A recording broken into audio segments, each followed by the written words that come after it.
يخالف هذه الحقيقة وذلك في الفترات التي يبدو فيها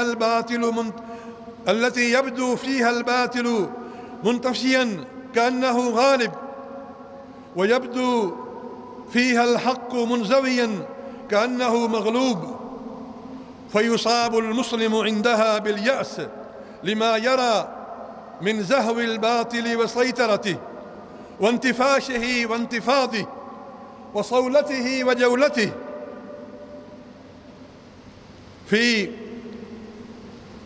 ولما يرى من هذا الفساد والظلم الذي يعم وجه الأرض في جاهلية القرن 21، وهذه الشقوة النكدة التي يعانيها أو تعانيها البشرية في مشارق الأرض ومغاربها،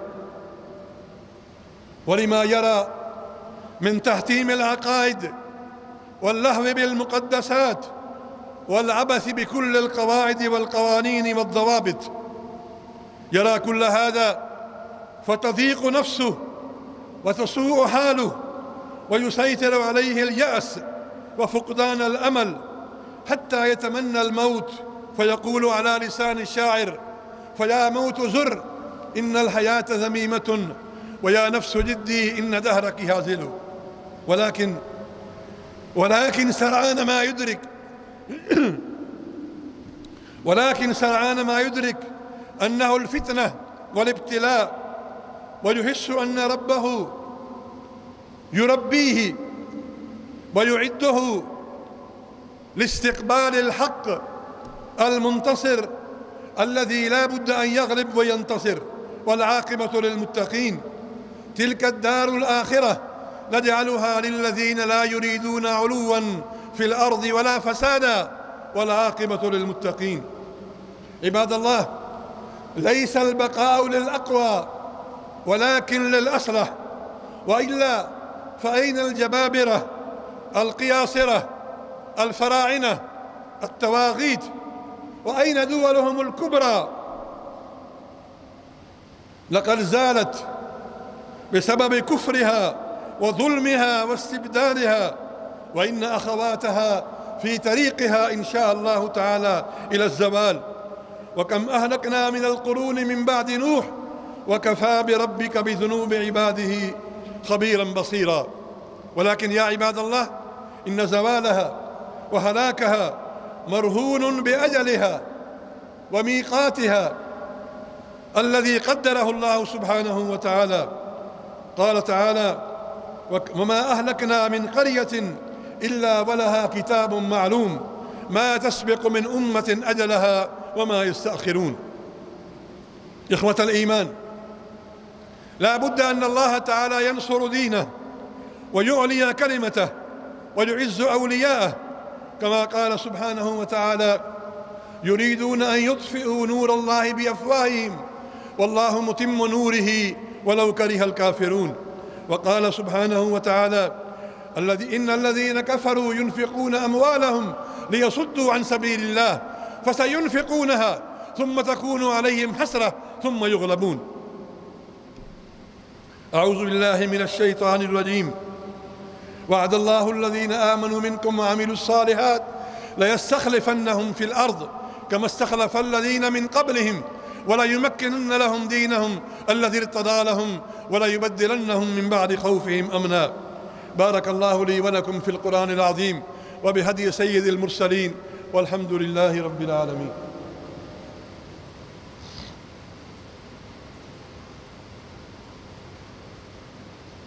الحمد لله، أحمده سبحانه وأشكره على آلائه ونعمائه، وأشهد أن لا إله إلا الله وحده لا شريك له إله الأولين والآخرين، وأشهد أن سيدنا ونبينا محمدًا عبد الله ورسوله صلى الله تعالى عليه وعلى آله وأصحابه ومن اهتدى بهديه واستنى بسنته إلى يوم الدين. أما بعد، إخوة الإيمان، إن إخوانكم في غزة وفي فلسطين وفي غيرها من البلدان والأماكن يحتاجون إلى مساعدتكم وإلى إعانتكم بأنواع شتى من المساعدات، فقد حل بهم ما ترون.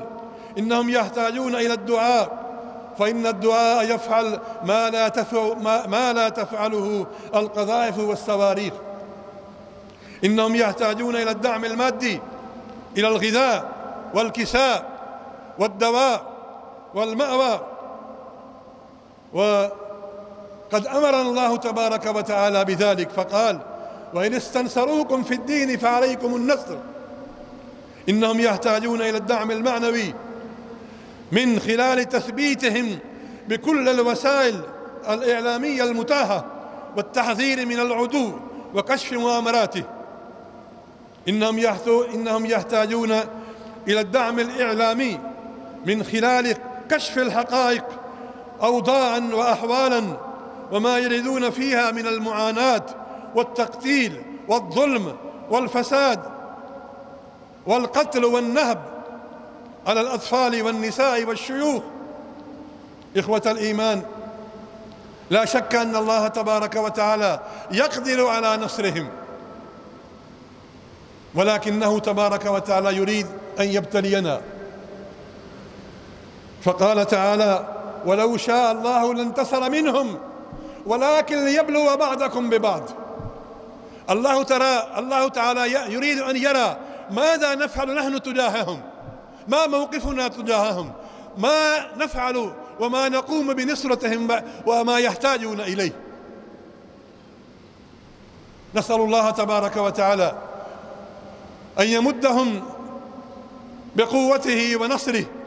اللهم كن معهم، اللهم كن لهم عونا وعينا ومؤيدا وناصرا وحافظا. اللهم ارحم شهداءهم وداوي جرحاهم واشف مرضاهم. اللهم انزل عليهم سكينة من السماء وانزل عليهم مددا من السماء. اللهم كن لهم عونا وعينا ومؤيدا وناصرا وحافظا يا رب العالمين. ألا صلوا وسلموا على النبي الكريم والرسول العظيم والرؤوف الرحيم، وقد أمركم الله تبارك وتعالى بذلك في كتابه المبين. فقال عز من قائل عليما: إن الله وملائكته يصلون على النبي يا أيها الذين آمنوا صلوا عليه وسلموا تسليما. اللهم صل وسلم وبارك وأنعم على عبدك ورسولك سيدنا محمد صاحب المقام المحمود والحوض المورود، وارض اللهم عن خلفائه الأربعة أبي بكر وعمر وعثمان وعلي، وعن بقية أصحاب نبيك أجمعين، وعن التابعين وتابعيهم، وعلينا معهم بمنك وكرمك يا أرحم الراحمين. اللهم انصر الإسلام والمسلمين، اللهم انصر دينك وكتابك وسنة نبيك وعبادك الصالحين. اللهم انصر عبادك الضعفاء المساكين الذين تعرضوا للظلم والقتل والنهب والسلب. اللهم كن لهم عونا وعينا، اللهم انصرهم نصرا من عندك. اللهم اخرجهم من هذا المأزق ومن هذا العذاب ومن هذه المشكلة. اللهم كن معهم، اللهم وفق المسلمين لنصرتهم والقيام نحوهم. اللهم إنك على كل شيء قدير. اللهم احفظ بلدنا وأمتنا وشعبنا. اللهم قر الأمن والاستقرار في بلدنا. اللهم اخرج بلدنا من المشاكل التي يعانيها الاقتصادية والأمنية والسياسية وغيرها. اللهم انصر المسلمين في كل مكان. اللهم كن لهم يا رب العالمين. عباد الله، قوموا إلى صلاتكم فإنها تنهى عن الفحشاء والمنكر، ولذكر الله أكبر، والله يعلم ما تصنعون، وأقم الصلاة.